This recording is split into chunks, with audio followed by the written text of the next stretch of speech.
อนอบน้อมต่อพระรัตนตรัยแก้วเจ้าสามประการ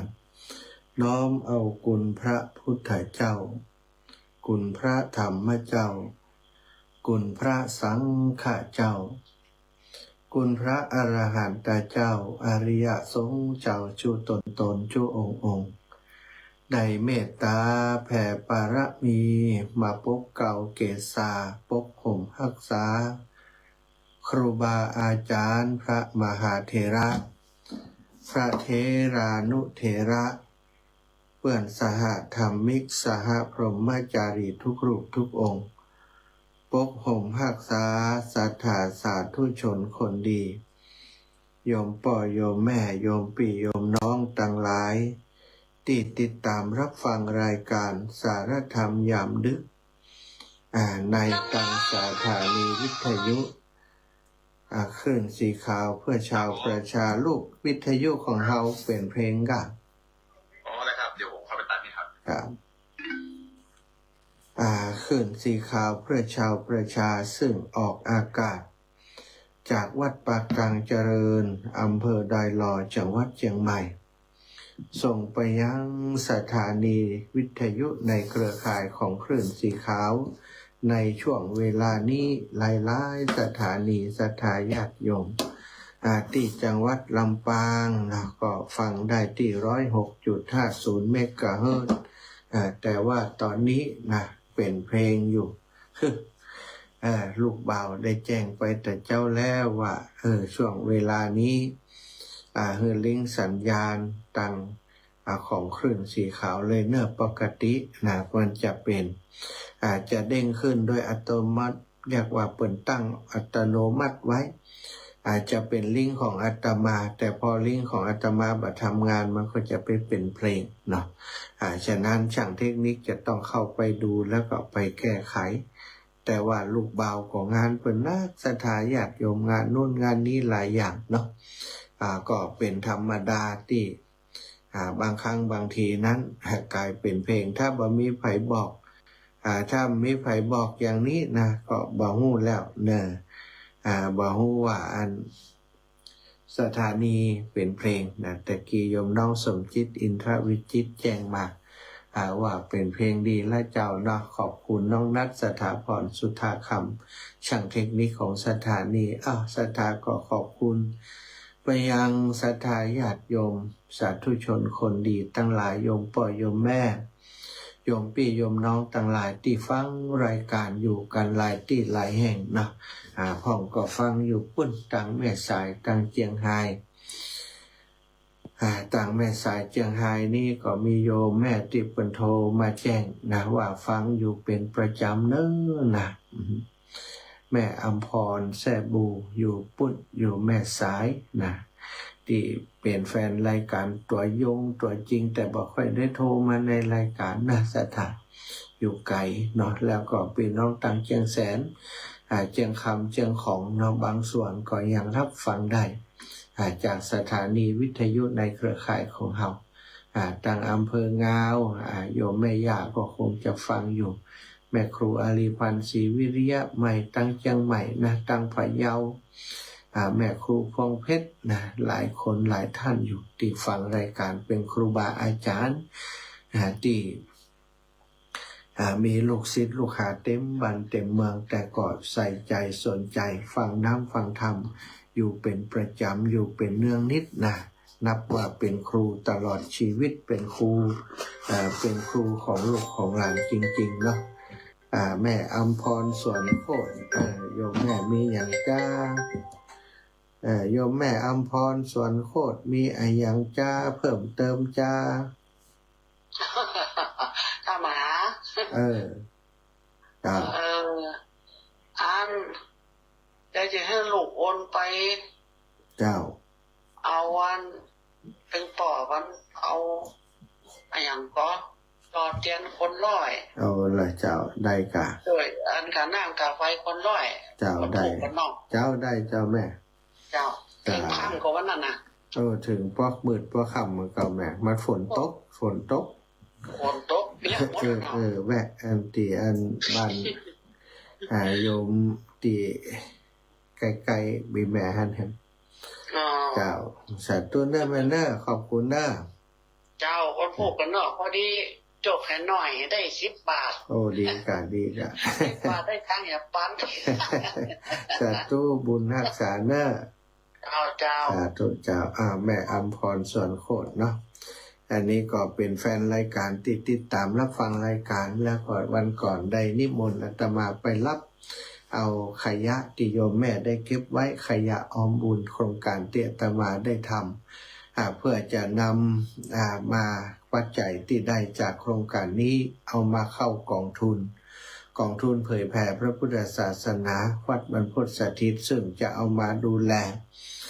ในเรื่องของการจ่ายสถานีสถาญาติโยมก็มีสถาญาติโยมเนี่ยโยมแม่หลายๆแม่เนาะหลายๆคนหลายๆท่านวันก่อนวันที่13-14ที่แรกก็บอกว่าจะไปที่สันทรายปรากฏว่าอาตมาลืมเบอร์เพิ่นบอกว่าได้เมมไว้ที่ไหนได้จดไว้ที่ไหนพ้องก็เบอร์เพิ่นจำบ่ได้หาชื่อเพิ่นมาเจอโทรไปหาคนนั้นก็บอกบ่ใจคนนี้ก็บอกบ่ใจก็เลยบ่ได้ไปเอาซะครับ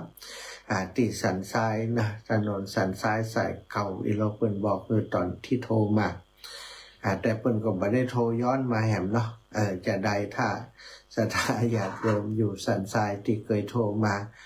บอกว่าจะเอาขยะหอมบุญของที่เพิ่นว่าใจแล้วเนาะมาให้มาหอมเป็นเครื่องใช้ไฟฟ้าเป็นอะไรอย่างหลายอย่างอยู่ที่โทรแม่โทรมาวันก่อนแต่อาตมาไม่ได้จดไว้อย่างใดก็โทรมาเอาเนอะลวดอู้เรื่องวันที่18นะอาตมาจะไปที่บ้านวัดสันหาวโยมแม่เปิ้นโยมแม่จำชื่อได้ไหมวะ จดชื่อไว้แล้วนะอีแม่จดอาตมาเดี๋ยวนี้จำบ่ค่อยแม่นนะจดชื่อไว้แล้วแต่ว่ามันก็อยู่ในห้องตอนนี้อาตมาจัดรายการนอกสถานที่มาติเมืองปานเลยพอชื่อมาได้เนาะโยมแม่ที่บ้านสันหาวจะไปหาเพิ่นวันที่18ก็เลยว่าจะลวดไปติดศรัทธาญาติโยมวังวังป่าซ้อยอีกที่เพิ่นโทรแถววังป่าซ้อยอย่างเนี้ยที่เพิ่นโทรมาวันก่อนนี้คือไปรับเอาของเก่าหรือว่าขยะออมบุญที่แม่เปิ้นเก็บไว้มีหลายอย่างมีตึงโทรทัศน์เลยมีตึงเครื่องใช้ไฟฟ้าอย่างอื่นตัวเองก็จะไปในวันที่18นี่เนอะสถาพี่น้องเส้นทางนั้นเนาะรู้สึกว่ามันจะอยู่ใกล้ๆแม่สุแก้วสอนศีลนุสรณ์นี้วันนั้นเปิ้นบอกคืออยู่เดี๋ยวท้ายๆชั่วโมงแม่สุแก้วก็บอกคำเนอะหรือว่าถ้าโยมแม่ที่ได้แจ้งอาตมาวันก่อนนั้นเดี๋ยวก็แจ้งมาแห่งกรรมเพราะอาตมาจะไปวันที่18ศรัทธาจะได้เตรียมตัวเนาะศรัทธาพบปะกันวันนี้วันที่18วันอังคารที่18เดือนมิถุนายน2569วันนี้ก็ได้ครูบาอาจารย์มาเสริมคุณภาพของรายการ สารธรรมยามดึกของอาตมาก็ถือว่าเป็นแขกรับเชิญเนาะเพราะว่ารายการนี้เป็นช่วงเวลาที่อาตมาภาคดูแลอยู่อาตมาก็นิมนต์ครูบาอาจารย์มา4 รูป 5 รูปเพื่อจะให้เข้ารายการตัวในวันอังคารคนละชั่วโมงเนาะต้นเดือนก็ครูบาอาจารย์ที่วัดโป่งคำท่านพระครูสุจินนันทกิจวัดโป่งคำท่านอาจารย์ก็แฟนคลับติดตามเยอะมากเราเปิดสนใจเรื่องสมุนไพรหลายคนได้สูตรยาเอาไปรักษาตัวเองก็หอมหายมาหลายคนก็ได้ฟังน้ำฟังธรรมที่ท่านอาจารย์นำมาอุมาจาได้ข้อคิดสะกิดเตือนใจก็โทรมาขอบคุณที่อาตมาเมื่อมีเบอร์โทรท่านอาจารย์ก็ขอบคุณที่อาตมาก็ขอบคุณแจ้งศรัทธาแจ้งหลวงพ่อไปแล้วเนื่องศรัทธาแล้วก็วันอังคารที่2พระครูชลทานพิทักษ์อังคารที่ผ่านมานี่พระครูชลทานพิทักษ์ก็เบาว่างเสียครับ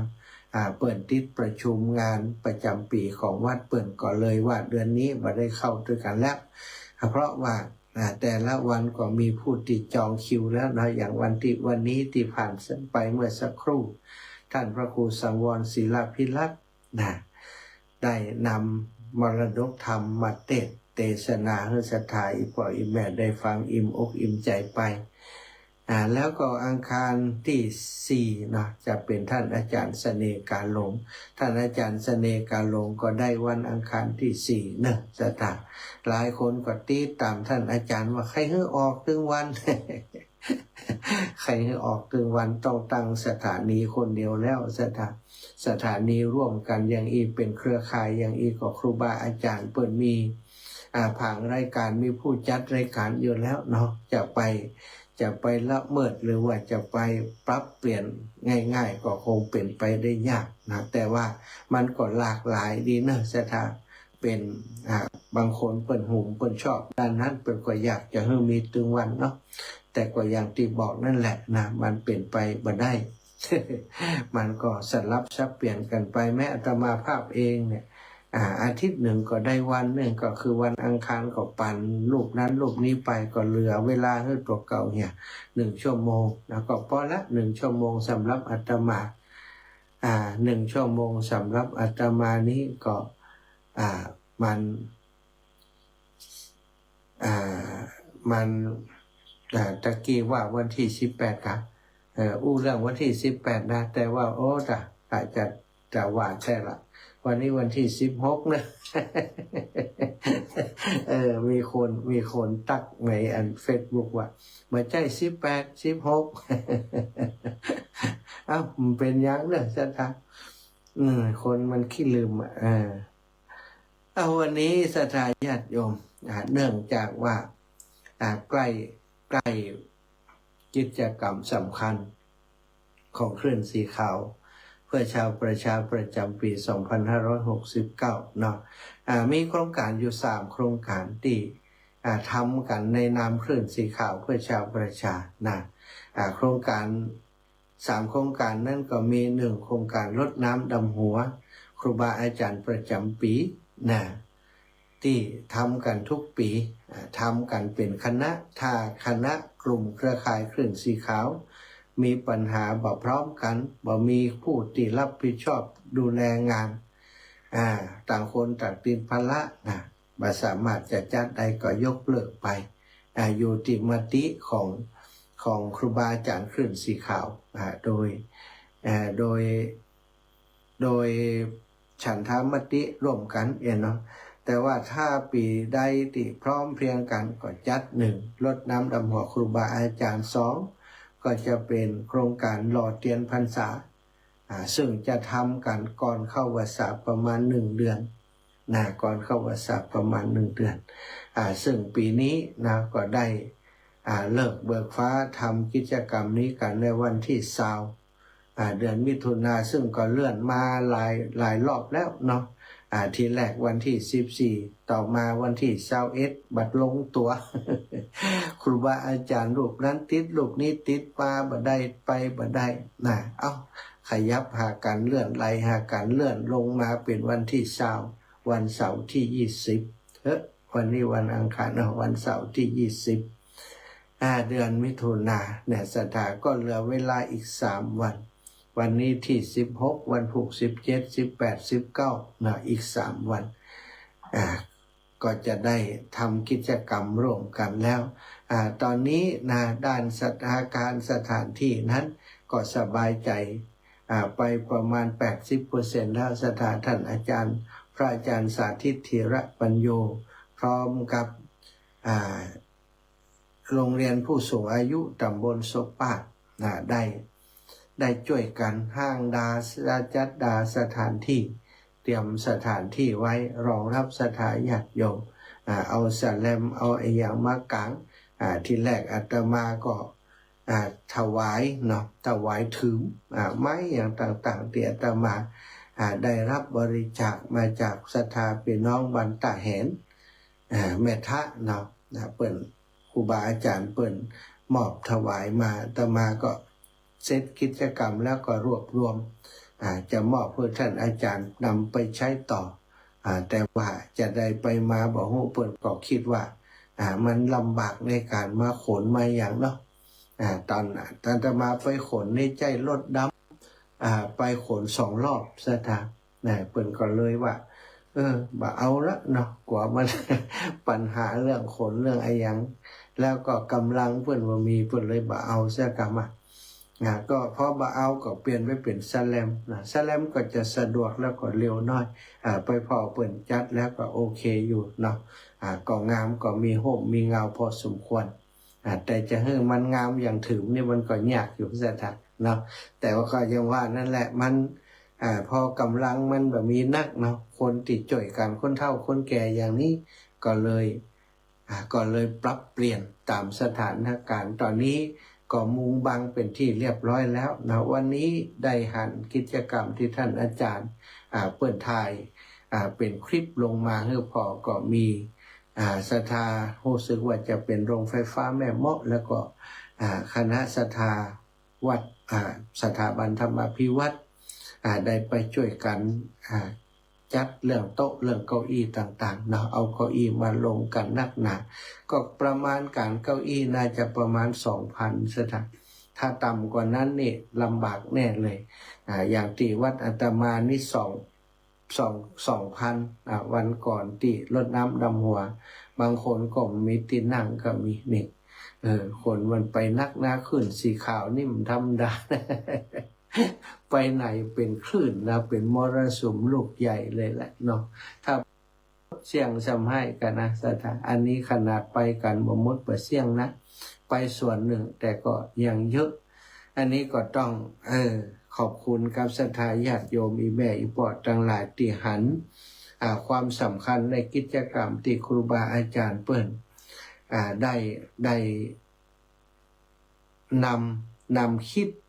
นำคิดนำทำนำคิดนำทำเป็นสะพานบุญให้หมู่เฮาได้มีโอกาสสร้างสมปุญญาบารมีในด้านนี้นะการรอเตียนพรรษามันเป็นประเพณีเพิ่นทำกันมาเมื่อนานตั้งแต่สมัยอดีตการบ่ฮู้กี่พันปี100 ปีพันปีแสนปีตั้งหลังมาแล้วนะสถานตั้งแต่สมัยพระพุทธเจ้าพระนามว่าปุถุมุตตละโดบ่ต้องนับสงไขยมหากัปพระพุทธเจ้านี่สี่สงไขยปลายแสนมหากัปสถานก็จะได้เกิดเป็นพระพุทธเจ้านี่แล้วก็มันพระพุทธเจ้าในภัททกัปนี้มี5พระองค์พระพุทธเจ้าของเฮาเป็นองค์ที่4องค์ที่5จะเป็นพระศรีอริยเมตไตรที่จะมาตรัสรู้ในอนาคตเบื้องหน้าแต่ละพระพุทธเจ้าแต่ละพระองค์ก็เคยได้ทำบุญตานเตียนตานประทีปกับพระพุทธเจ้าพระองค์ใดพระองค์หนึ่งมาแล้วทั้งนั้นนะสถานเพราะว่าเหตุปัจจัยในการได้ตานเตียนนี่จะทำเพื่อเปิดมีจักษุทิพย์ทิพยจักษุอย่างพระศรีอริยเมตไตรนี่เปิ้นก็ได้ตานถวายประทีปบูชาพระบรมสารีริกธาตุของพระพุทธเจ้าพระนามว่าปุถุมุตตละได้ทำมาแล้วล่ะเนาะพระพุทธเจ้าของเฮาก็ทำมาแล้วถ้าเป็นพระสาวกทั้งหลายอย่างเช่นพระปัญจทีปิกาเถรีภิกษุณีผู้มีประทีป5 ดวงอดีตชาติท่านก็ได้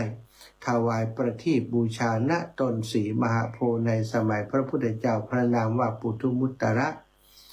ด้วยผลบุญนี้ในชาติสุดท้ายท่านได้เกิดเป็นพระอรหันต์และบอกว่าจะเข้าฌานอยู่ที่ใดจะมีประทีป5 ดวงลอยปรากฏสว่างส่องสว่างอยู่เสมอคนไผ่ก็หันมีประทีปลอยสว่างอยู่5 ดวงอันนี้เพราะอานิสงส์ที่เพิ่นเคยทำไว้ถวายประทีปบูชาพระศรีมหาโพธิ์สมัยพระพุทธเจ้าพระนามว่าปุถุมุตตละสถานนี่แล้วก็ต่อมาพระสาวกที่มักจะกล่าวถึงบ่อยๆก็คือผู้ที่เป็นเอตทัคคะด้านทิพยจักษุคือพระอนุรุทธเถระสถานอดีตชาติในยุคสมัยของพระพุทธเจ้าพระนามว่าสุเมธะท่านได้ถวายประทีปโคมไฟน้ำมันถึง 1,000 ดวง แด่พระพุทธองค์ที่กำลังเข้าฌานนี้ยังบาดับขันธปรินิพพานด้วยนะเปิ่นเข้าฌานเปิ่นก็ได้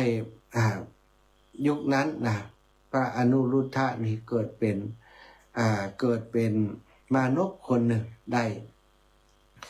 ข้าบดีคนหนึ่งได้ถวายประทีปโคมไฟน้ำมันถึง1,000 ดวงแด่พระพุทธองค์ผู้มีพระนามว่าสุเมธะที่กำลังเข้าฌานด้วยอานิสงส์ที่ทำให้ท่านที่ท่านได้ทำนั้นทำให้ท่านมีตาทิพย์มองหันสิ่งต่างๆได้แจ่มใสทะลุปุโปร่ง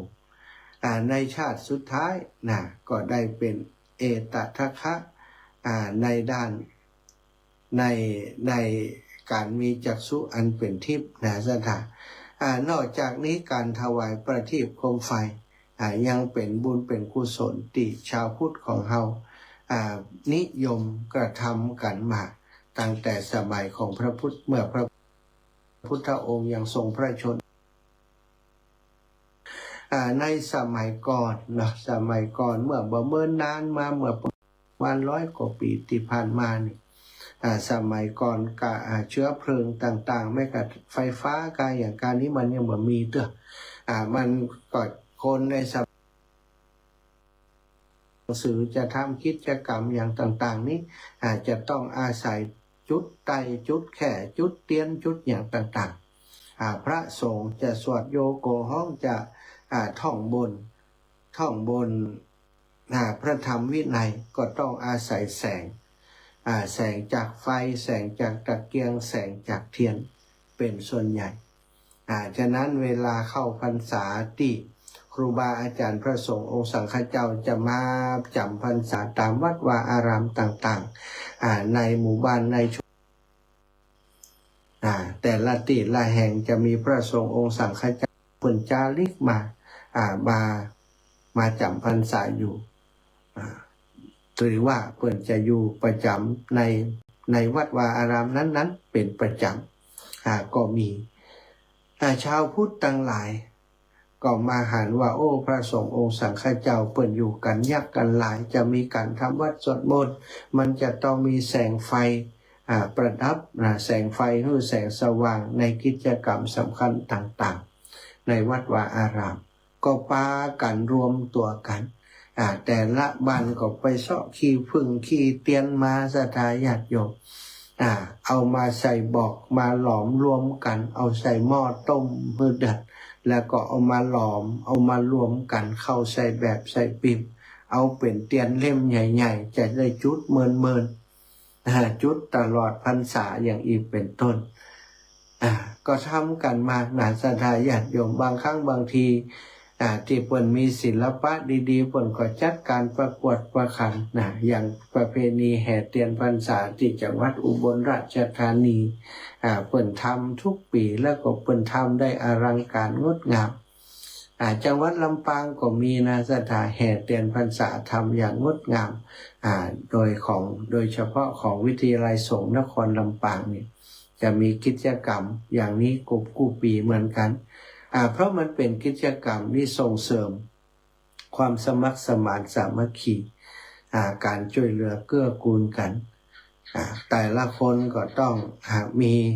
ขี้เตียนเอามาห่วมมาร่วมกันเนาะหรือว่าอย่างที่ครูบาอาจารย์ได้ทำทุกปีนั้นบางคนบ่มีขี้เตียนมาห่อมเพิ่นก็อาศัยมาปูจาเอาครูบาอาจารย์ก็ทำเอาเตียนติดได้มานั้นเอาเตียนเป็นคุกใหญ่ๆเอามาหลอมเป็นตะว่อนตะแว่นน้อยๆพอเฮาศรัทธาเปิ่นได้เขียนชื่อลงไปในแผ่นเตียนนั้น10 กระสาวแล้วเอาไปจ่อมในหม้อด้วยกันอันนี้เฮาทำแบบนี้กันทุกปีแล้วก็ทุกปีที่ได้ทำกิจกรรมอย่างนี้เฮาก็ได้เตียนส่วนหนึ่งนำไปถวายในวัดวาอารามในพื้นที่ต่างๆในภาคเหนือของเฮาก็มีต่างจังหวัดก็มีอย่างปีที่แล้วนี่ที่เฮาหล่อที่วัดแม่ห้องไคร้ครั้งที่18วัดแม่ห้องไคร้เนาะปีนี้ครั้งที่19ที่สถาบันธรรมาภิวัตน์ 18-19 ครั้งบัดธรรมดานะสถานการที่จะรวมตัวกันทำกิจกรรมดีๆนะถึง18-19 ครั้งนี่ถือว่าโครงการนี้นี่ได้รับการสนับสนุนอย่างต่อเนื่องแล้วมันสำคัญจริงถึงได้อยู่มาเมินนานปีที่แล้วนี่เขาหล่อที่วัดแม่ห้องคลายเสร็จแล้วก็เอาไปทอดถวายที่เอาไปตานที่เสมิงก่อนสำหรับคนที่มาได้ไปกาญจนบุรีก็ไปตานกันที่เสมิง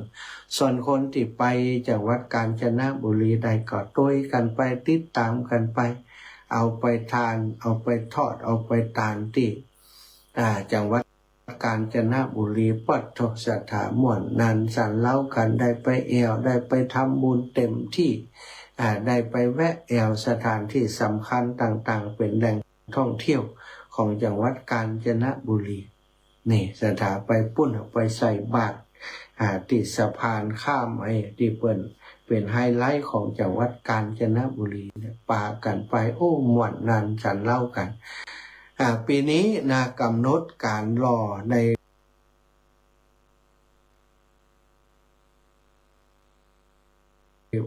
ที่สถาบันธรรมาภิวัตน์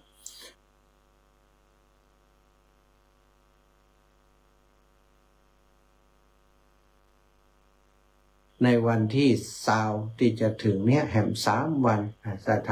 สถาบันธรรมาภิวัตน์อยู่ที่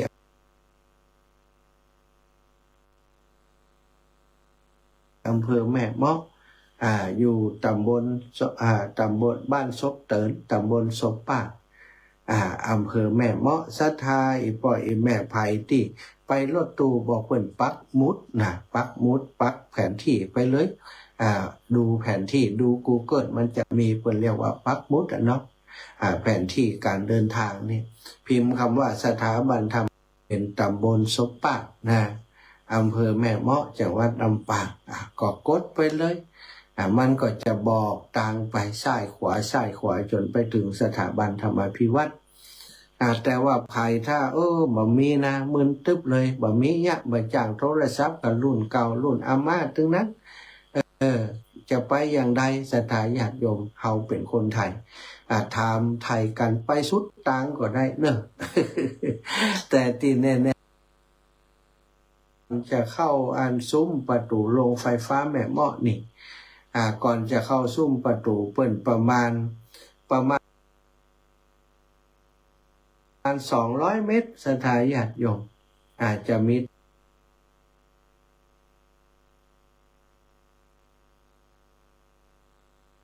ทางเลี้ยวเข้าไปที่สถาบันธรรมาภิวัตน์คือจากจุดนั้นไปนี่จะเป็นทางที่เหมาะตรงไปอย่างเดียวจนไปถึงแยกตัวที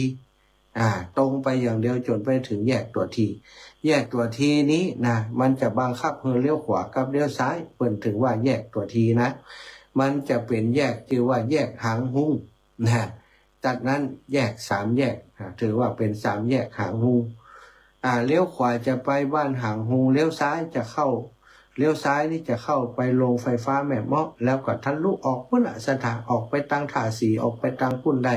ถนนสายที่เปิ่นใจกันสมัยก่อนนั้นแล้วเขาเลี้ยวซ้ายไปประมาณสัก100 เมตร150 เมตรจะเป็นจุดยูเทิร์นจุดยูเทิร์นนั้นมันจะมีจุดยูเทิร์นถ้าเขาจะกลับมาทางเดิมก็ยูเทิร์นกลับมาแต่ว่าเขายูเทิร์นตรงนั้นนี่มันจะมีทางที่จะตรงมาสถาบันธรรมาภิวัตน์มันตรงยูเทิร์นพอดีจุดที่เขาไปรอยูเทิร์นหั่นเขาจะหันเลยวัดธรรมพระอินทร์นี่กันว่าติดป้ายมันใหญ่หน่อยเนี่ยแต่ว่าในวันงานก็คิดว่าท่านอาจารย์สาธิตจะเอาป้ายสถาบันธรรมาภิวัตน์ไปติดไว้ตลอดเส้นทางก็คงจะหาบ่ยากวันก่อนนี่มีคนเฒ่าเพิ่นไปซ้อหาอาตมาโทรหากันเป็นชั่วโมงซะท่าพอแล้วเพิ่นเข้าบ่ถูกแน่เนาะอาตมาอยู่ในสถาบันธรรมาภิวัตน์กำลังช่วยครูบาอาจารย์เตรียม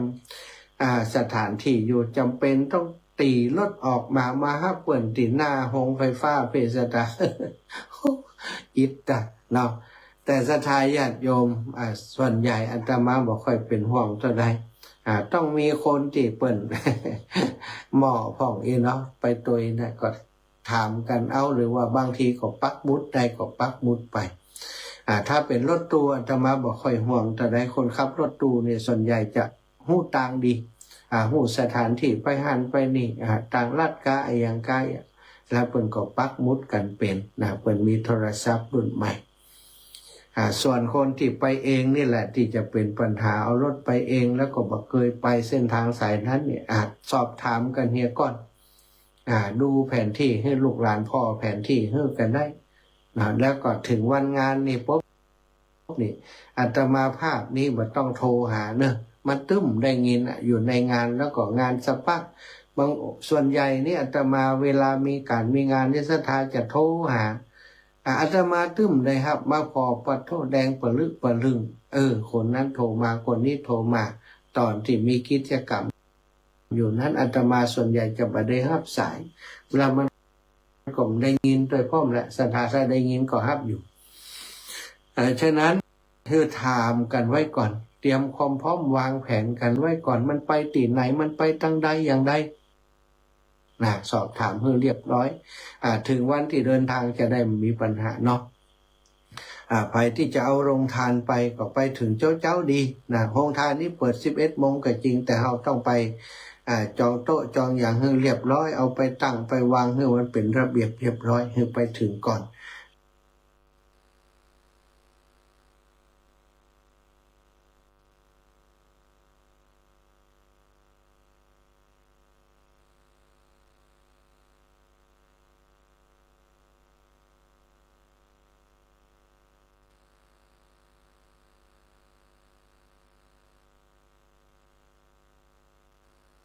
แล้วเขาก็จะได้ร่วมรอเตียนตัวไปถึงไปถึงก็สามารถไปร่วม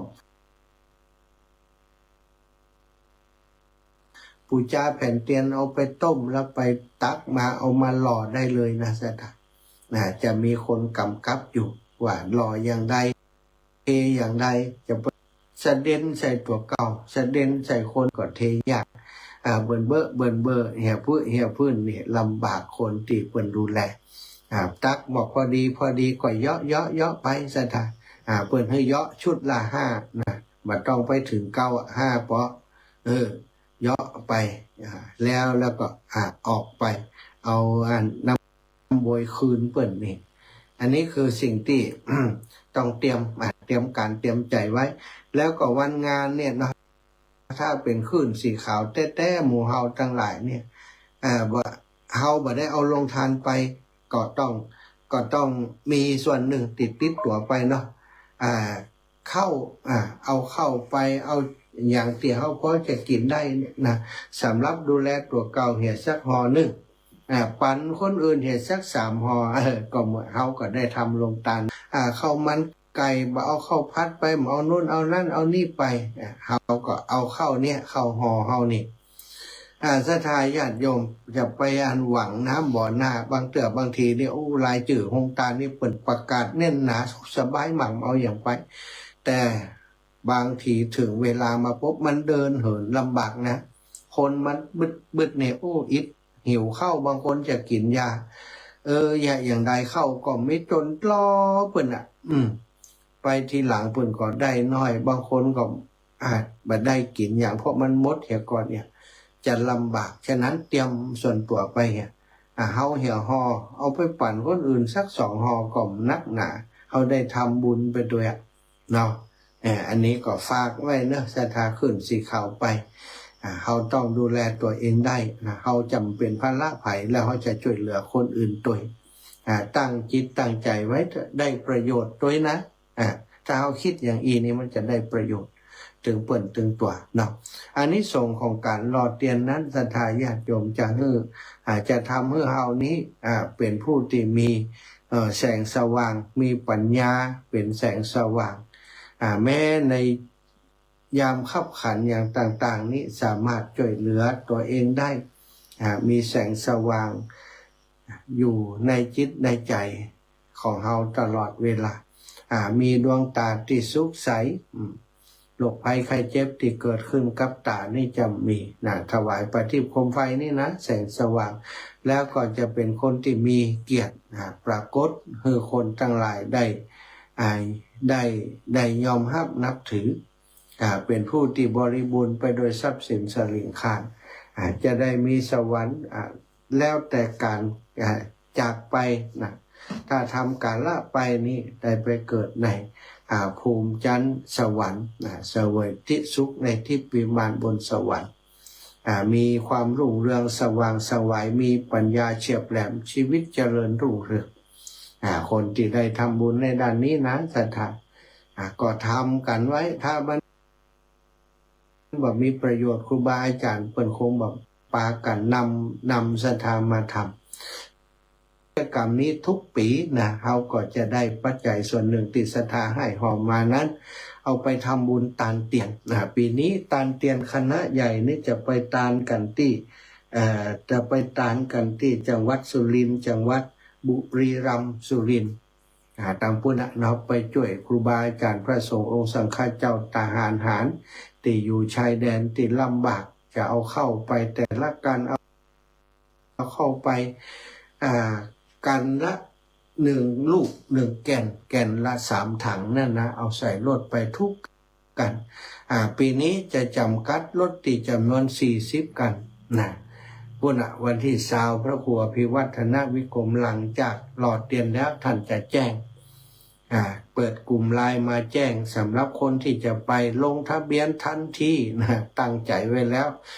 ถ้าเปิดบอกก็เอาชื่อคนขับรถเอาชื่อหัวหน้าสายทะเบียนรถนะบัญชีธนาคารส่งมาที่ท่านอาจารย์พระครูอภิวัฒนวิกรมเพิ่นจะเรียบเรียงรวบรวมลำปางมีกี่กันแล้วก็ทำเบอร์รถเรียบร้อยเชียงใหม่กี่กันลำพูนเชียงรายกี่กันนี่ต้องฮู้ก่อนที่จะเดินทาง1 เดือนทุกอย่างจะต้องพร้อมก่อนจะเดินทาง1 เดือนก่อนเดินทางวันที่14 15 16สถานหลังวันแม่แห่งชาติเดือนสิงหาเนาะสิงหาหลังวันที่12 สิงหาที่14 15 16จะเดินทางส่วนเตียนอีกส่วนหนึ่งที่ศรัทธาญาติโยมบัดได้ไปทางพุทธนะเขาจะมีการตานเตียนอยู่2 ที่ก็คือที่ปีนี้ได้รับโอกาสพิเศษเนาะครูบาอาจารย์ท่านจะแจ้งอีกทีแต่แจ้งให้ศรัทธาพอเข้าไว้ก่อนว่าปีนี้ได้รับการประสานงานมาจากทางทหารอากาศที่เปิ่นดูแลที่ดอยอินทนนท์สถานที่เขาไปวางศิลาฤกษ์สร้างพระธาตุสถูปเจดีย์ที่ดอยอินทนนท์องค์ที่3ที่ครูบาอาจารย์ท่านพระครูอภิวัตรและก็คณะสงฆ์4 อำเภอได้ไปให้การสนับสนุนทางกองทัพอากาศที่เป็นเจ้าภาพสร้างนั้นได้ไปทำกิจกรรมจำมาได้เดือนใดแต่ทำมาแล้วระวางศิลาฤกษ์ตอนนี้อยู่ในขั้นตอนที่เพิ่นจะเทฐานรากก็จะทำกันในวันที่22เดือนหน้า22เดือนกรกฎาคมสถาน22เดือนหน้า21นี่ครูบาอาจารย์ขึ้นสีขาวจะไปนอนบนปูนติดเรดาร์ทั้งบนปุ้นครูบาอาจารย์จะไปนอนพักกันปุ้นไปประชุมหารืองานกันทั้งปุ้นแล้วก็ตอนเจ้าจะรอตอนรับศรัทธาญาติโยมขึ้นสีขาวที่จะไปตานเตียนนั้นที่เจดีย์พระธาตุเจดีย์ที่ดอยอินทนนท์เนาะแต่วันที่22ศรัทธาก็เตรียมตัวเตรียมใจเนอะถ้าใครจะไปต้องแจ้งมาก่อนเพราะว่าตังที่จอดรถในลำบากเนาะต้องเปิ้นจะต้องลงทะเบียนที่จอดรถโดย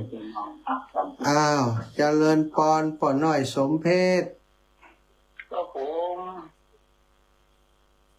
อยู่เลยก็ทั้งอยู่นอทางเมืองน่านชัดเจนดีกว่าจ้าชัดเจนดีครับผม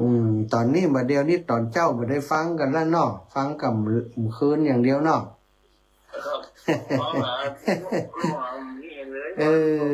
ตอนเจ้านี่สถานีเปิ่นปิดไปเห็นแล้วนี่เนาะให้ปอดอยู่ดีมีสุขเนอะครับผมหลวงพ่อพูด ก็ตกการยุดเนี่ยไอ้ป่อเดี๋ยวก็ตกเดี๋ยวก็ยุดแรงนี่ก็ตกกำนึง เหมือนกันนะครับผม เนาะเหมือนกันนะศัตรูบุญฮักษายป่อเนอ ครับผม พี่น้องเมืองน่านป่อน้อยสมเพชรภูเพียงจากภูเวียงน่านแม่บัวผินป่อน้อยสมเพชรแม่สีแพรพิพานติจำชื่อได้ความจริงมีเยอะนะแต่อาตมาจำชื่อเพิ่นได้เนาะโยมแม่อยู่ตังก่อนจะเข้าเมืองน่านนี่ก็หลายคนนะเจริญปอน เจ้าโอมไปแล้วได้ตังค์นะเจ้าโอมเลยจันดี แม่จันดีเจ้า เลยจันดีนั่นฟันเจ็ดนะเจ้า เจ้าแม่บุญนักวุฒิเดชแม่จันดี เจ้าเลยเจ้าเลยล้างอาจารย์200แล้วก็พระอาจารย์สาธิต250 เจ้า เข้าห่วมอันอย่างก็ลงทางเพื่อเสียวตัวเองสิโอนไปนั่นนะ เจ้าแม่ มันโทรศัพท์บดีโทรศัพท์อันพดบ่ได้อ่ะมันยิงบ่ลงนะ นะ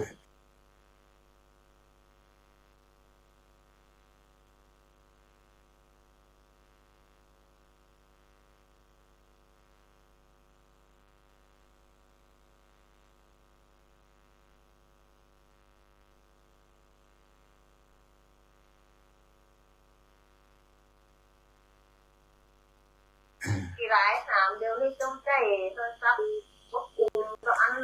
เก่า เจ้าสัตว์ตัวเนอบุญนักษาเจ้าแม่ เจ้าถ้าโอนไปแมววันใดนี้สักวัน ได้รับแล้วหันแล้วเจ้าสัตว์ตัวเจ้า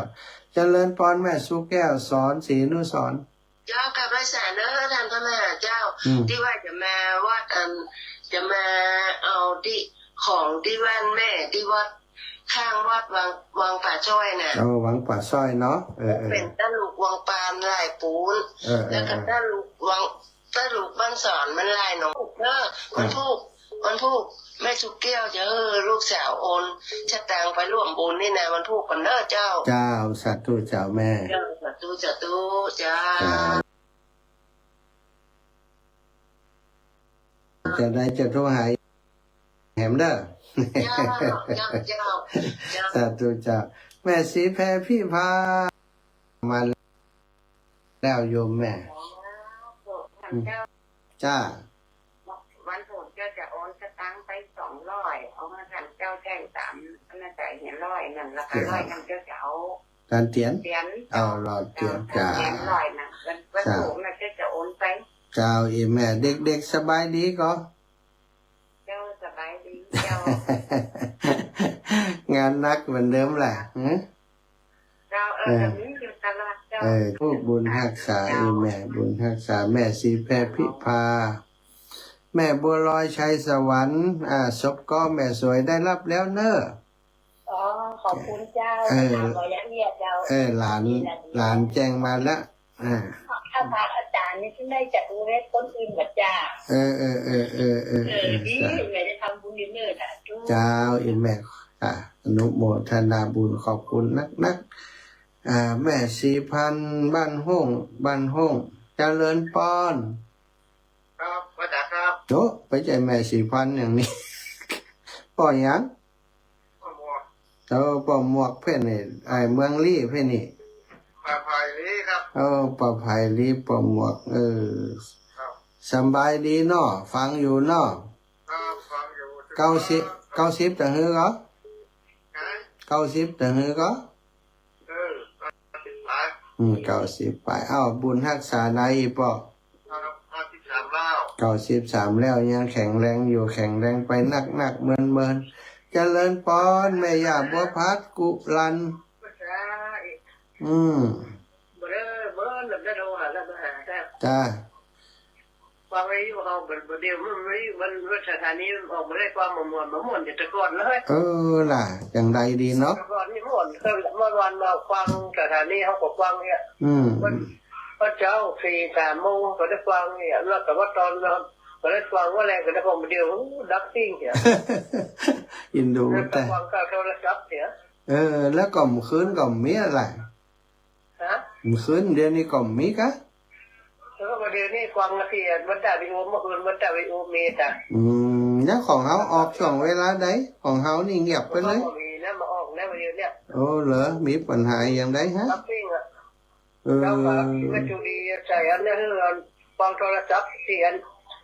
ทหารสาธิตออกนะกะเนี่ยไปเอี่ยวเนาะ โอ้ได้กะปักกันเนาะ แล้วป้ากันน่าจะเอากาแฟสองอันเนอะ สาธุ ถ้าว่าบาลืมแล้วก็นี่จะเตรียมเล่าไว้ละ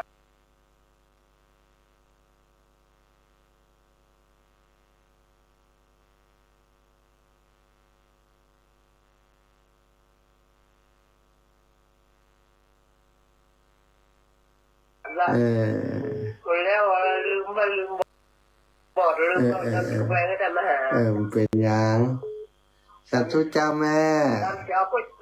ก็จ่าประตูเนี่ยกับไม่ถึงนี่ก็จะไปนั่นแม่ก่อนนะประตูห้าเส้นผมไม่มองต่อแล้วติดแล้วแค่พวกเราอยู่เนี่ย จ้าโอ้ดีแล้ว ก็จ่าในตำนานเนอะ ค่ะจะลืมถามหาหลวงตาบางทีลืมนะ ลืม เป็นยัง ที่19นี่ไปได้แหมก็จะไปให้เพิ่นเด้อ แล้วที่เจ้าลืมหันเลย กระทำลืมก็เอาไว้หน้าห้องแตกแจงเอาห้อยประตูกล้องประตูอันเดี๋ยวนี้ ก็นั่นป้าหักจำเดียวหนูจ้ะเอาแม่ไปหักไปวันนั้นนะจะเกือบใหญ่มานั่นจะได้เกือบใหม่นะ เขาใส่เกือบแม่ไปกะ เขาใส่แม่เขาว่าแม่ นั่น ของแม่มันเหมือนกันเนาะของแม่มันจะน้อยเนาะของเปิดมันจะใหญ่ก็เลยไปอยู่ที่เขาลงทาทั้งเนี่ยเลยไปปะไหนสักคนอ่ะ เจ้า บุญเสียฝั่งรอนั่นก็มาถึงป.6โอ้เสียฝั่งโลไว้แวะเลยนะแวะเชียงใหม่ 2-3 ตีแล้วฝนตกตลอดตั้งเด้อฝนตกกระเจ้าโต๊ะพอเจ้าแม่ปุ่นตกแล้วโต๊ะมาทำนี่แล้วไฟอัปปะมาอีกเจ้าบุญรักษานะแม่นะเจ้าบริษัทแม่นวลยอดคำปันสถาพี่น้องตังเมืองปันมีกะเจริญปอนเจ้าตังใดวันนั้นแม่บุผินลงไปทาง300นะเจ้าแม่บัวผินส่งมาแล้วเนาะเจ้าแม่บัวผิน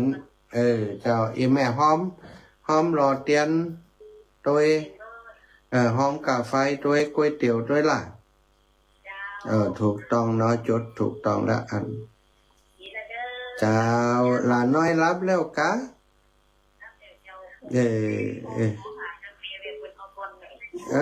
อินดูมันสาธุค่ะมีหลานน้อยอยู่เมืองน่าน1 คนคุณยายพรเจริญป้อนตะลุดตุ๊ดไปเห็นแล้วยายพรยายพรร้องว่าแดงเอาครับติดยายพรนี่เจริญป้อน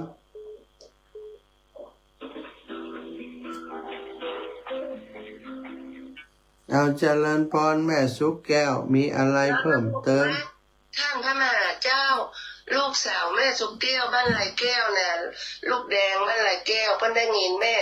ว่าจะหอมบูนปอยเพิ่นจะหอมโตยเด้อจ้าลูกสาวแม่สุกแก้วบ้านไหลแก้วเพิ่นว่าเพิ่นจะหอมที่หลอดเตียน100หอมลงทานก๋วยเตี๋ยวกากก้อยกับ100ครับเจ้าอย่างแม่สุกแก้วกับยอมอย่างอันนะได้เดี๋ยววันลูกแม่สุกแก้วจะโอนเข้าไปหาเด้อเจ้าเด้อสาธุเจ้าแม่เจ้าเพิ่นได้ยินแม่อู้กับจ้ารับฟังเขาน่ะฮะแล้วเพิ่นฟังก็ได้เพิ่นมาโทรได้ฟังกูเตื้อเลยดีกะลูกสาวแม่น่ะถึงไปเลี้ยงขนมเส้นพุ่นน่ะบนดอยว่าบนแม่ซอยเพิ่นก็ปล่อยน่ะ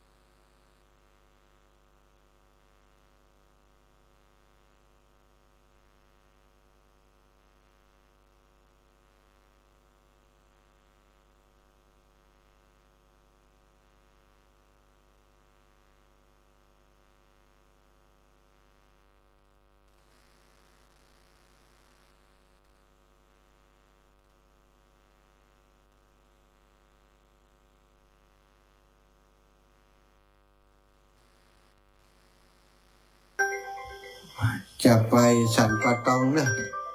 วัดสันหาวเนาะวัดสันหาวไกลๆวัดสันหาวพี่น้องลำปางมาแล้วนี่ดินดำนี่ไปก่อนไปหล่อเตียนก่อน ไปสาเจ้า ไปหล่อเตียนก่อน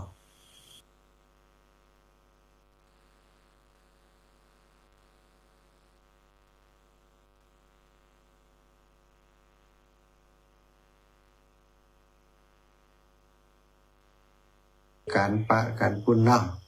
เจ้า จะรอต้อนรับ กำจันกำเจ้าทำก่อนน่ะ ดูตั้งคนหลายแล้วหมดเนาะเจ้า เจ้า ปะกันปะกัน เจ้า โอ้ดีกับคุณเจ๊ใหญ่ เจ้าเจ๊ใหญ่นะเจ้า สาธุเจ้า สาธุเจ้า มีลูกสาวเป็นเจ๊แล้ว ขอบคุณครับศรัทธาสาธุชน ต้นหล่อเตียนนี่คนสมมาบ้านแม่กันเนี่ยฟังอยู่เนอะ ฟังอยู่กะ แม่อนุโมทนาตัวเนอะ ได้กะ แล้วปัดฟังจะฝากไปกับก๋วยเตี๋ยว100 1 ปัน เตียน100 1 ปัน การนั่งต่อไปเห็นนี่บอก สาธุบุญรักษาเวลาหมดแล้วแม่ยะ จ้าอนุโมทนาตัวเนอะ เวลาหมดเวลาตาโรธรรมาวัฏันติอายุวันโนสุขังพระลา